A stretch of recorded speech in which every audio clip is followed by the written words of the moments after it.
আজকে বানাচ্ছি bread crumbs দিয়ে আলুর চপ। বাইরে ক্রিস্পি, ভেতরে নরম। এই টেক্সচারটাই আজকের লক্ষ্য। শুরুতে একটা বিষয় খেয়াল রাখবেন, আলু যদি ঠিকভাবে মেশানো হয় তাহলে চপ কখনো ভেঙে যাবে না। প্রথমে সিদ্ধ করা আলুগুলো একটা পরিষ্কার বাটিতে নিয়ে নিচ্ছি। আলুগুলো পুরোপুরি ঠান্ডা আছে, এটা খুবই গুরুত্বপূর্ণ। গরম অবস্থায় মেশানো যাবে না। এবার হাত দিয়ে আলুগুলো চটকে নিচ্ছি। চামচ ব্যবহার না করে হাত দিয়ে করলে ভালো টেক্সচার পাওয়া যায়। কোথাও বড় টুকরো রাখা যাবে না, পুরোটা সমান করে মেশাতে হবে। এখন এর মধ্যে দিয়ে দিচ্ছি কাঁচামরিচ কুচি।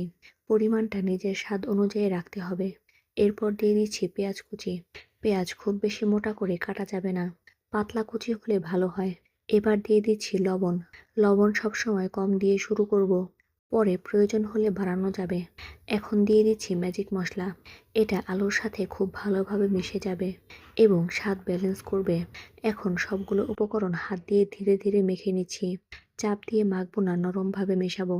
যতক্ষণ না সবকিছু সমানভাবে মিশে যাচ্ছে ততক্ষণ মেশাতে থাকবো। এই পর্যায়ে মিশ্রণটা একদম সফট এবং স্মুথ থাকবে, কোথাও আলাদা কিছু দেখা যাবে না। এখন অল্প অল্প করে নিয়ে শেপ দিচ্ছি। হাতের তালুতে নিয়ে চ্যাপ্টা করে নিচ্ছি। খুব বেশি পাতলা করব না, আবার বেশি মোটা রাখবো না। সবগুলো একই সাইজে করার চেষ্টা করছি। এতে ভাজার সময় সবগুলো সমানভাবে ভাজা হবে। এখন চুলায় একটা প্যানে তেল গরম হতে দিচ্ছি। এই সময় তেলের তাপমাত্রা মাঝারি রাখতে হবে। তেল খুব বেশি গরম হলে বাইরেটা খুব দ্রুত লাল হবে, কিন্তু ভেতরের টেক্সচার ঠিক থাকবে না। তাই মাঝারি তাপমাত্রা বজায় রাখবো।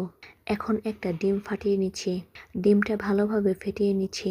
ডিমের সাদা অংশ আর কুসুম পুরোপুরি মিশে যেতে হবে। এখন প্রতিটা আলুর শেপ প্রথমে ডিমের মধ্যে দিচ্ছি। সব পাশ ভালোভাবে ডিমে কোট করছি।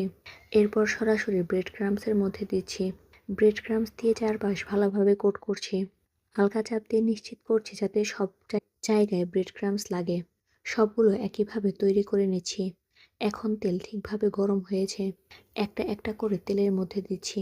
একসাথে বেশি দেব না, এতে তেলের তাপমাত্রা কমে যেতে পারে। এখন মাঝারি আঁচে ভাজছি, তাড়াহুড়ো করব না। ধীরে ধীরে ভাজলে ভালো ক্রিস্পি হবে।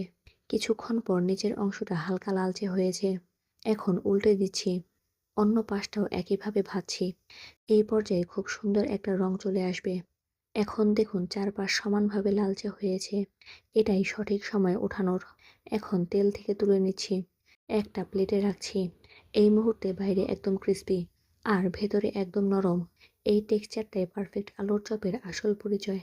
সবগুলো একইভাবে ভেজে নিচ্ছি। এখন সার্ভিং প্লেটে সাজিয়ে নিচ্ছি। এই পর্যায়ে চপগুলো পুরোপুরি রেডি। বাইরে ব্রেড ক্রাম্বসের ক্রিস্পি লেয়ার, ভেতরে সফট আলুর পুর। এভাবেই খুব সহজেই ব্রেড ক্রাম্বস দিয়ে আলুর চপ খুব তৈরি করা যায়।